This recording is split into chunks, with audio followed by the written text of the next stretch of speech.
Hi there, this is Natasha. I'm the creator, tutor and designer at My Creative Butterfly. I design crochet patterns from beginner till advanced levels. I also take online and offline crochet classes. I hope you find what you are looking for on the channel, and if you like what you see, don't forget to like and subscribe.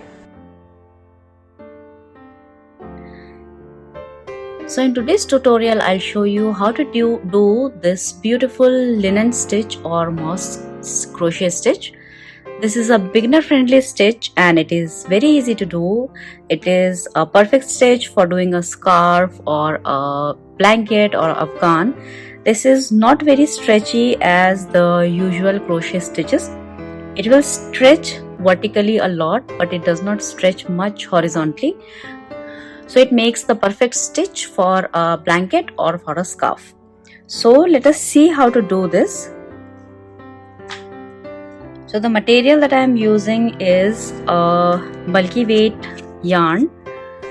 This is a variegated yarn because this stitch works beautifully with variegated yarns. You can also use any type of yarn in a solid color or with some textures like the eyelash yarn or any yarn, acrylic or wool or cotton, whichever you want.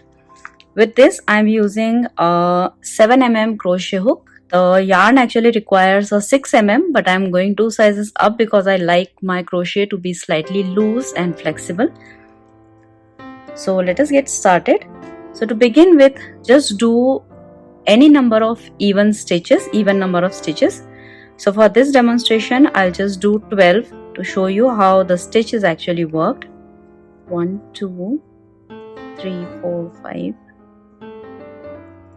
6, 7, 8, 9, 10, 11 and 12. This will be your base chain. If you are doing a blanket, you can do as many chains as you want to get the width of the blanket. If you are doing a scarf, you can do a scarf both horizontally as well as vertically. So whichever direction you are working and whichever project you are working, accordingly do the base chains. Just make sure that you are doing an even number of stitches. So I'm done with 12 stitches. Now linen stitch is worked in just one row. You just need to keep repeating that one row again and again till you reach the length that you require.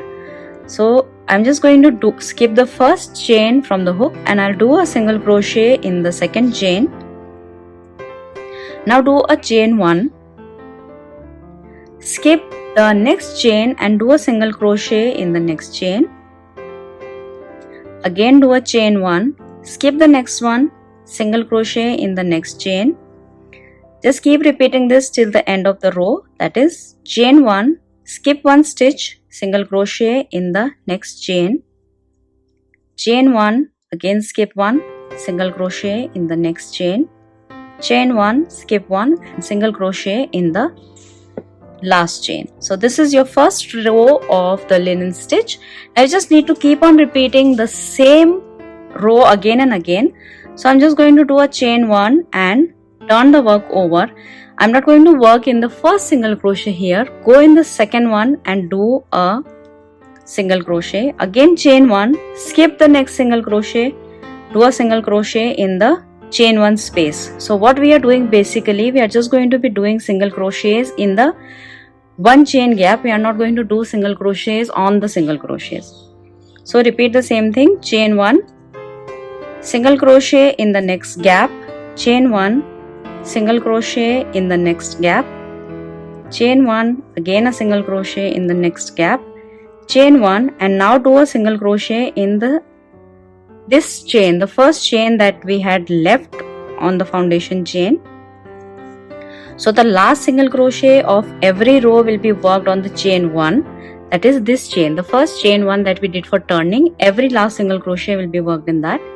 So let me do one more row so that it is more clear to you.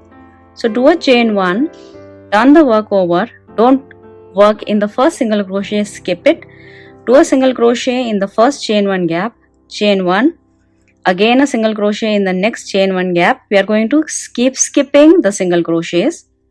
Again chain 1, single crochet, chain 1, single crochet, chain 1, single crochet, chain 1, and the last single crochet will be worked in the turning chain here, like this. So these are the first 2 rows. Just keep on repeating these rows till you have the complete pattern. So you'll have something that looks like this. I prefer to work it with a slightly bigger hook size so that there is a nice drape in your fabric, otherwise the fabric becomes very stiff. I don't like my crochet to be stiff or sturdy. I want it to have a nice elasticity and a nice stretch. So it is a good idea to go up a hook size. If you are a loose crocheter, you don't need to do that. You can work with the normal hook size. If you are a tight crocheter, you can if your tension is too tight when you are crocheting, then you can move 1 or 2 or maybe 3 hook sizes up. Use a bigger hook size. So I'll give you some examples of projects that I have made. So one of the projects that I did is this scarf.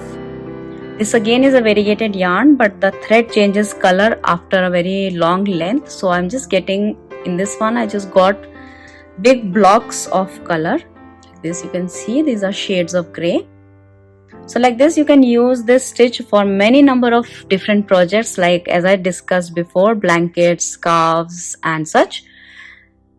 So let your creativity flow and use this stitch for whichever pattern or whichever project that you like. This is a beginner friendly project because it uses only 2 stitches, that is a chain stitch and a single crochet. So it is, if you are an absolute beginner, if you are a beginner, you don't have much experience with crochet, this stitch is definitely a must try. You can also start with making smaller projects. Don't go for a blanket or a scarf immediately. You can make a small runner or maybe a small coaster to get a hang of the stitch.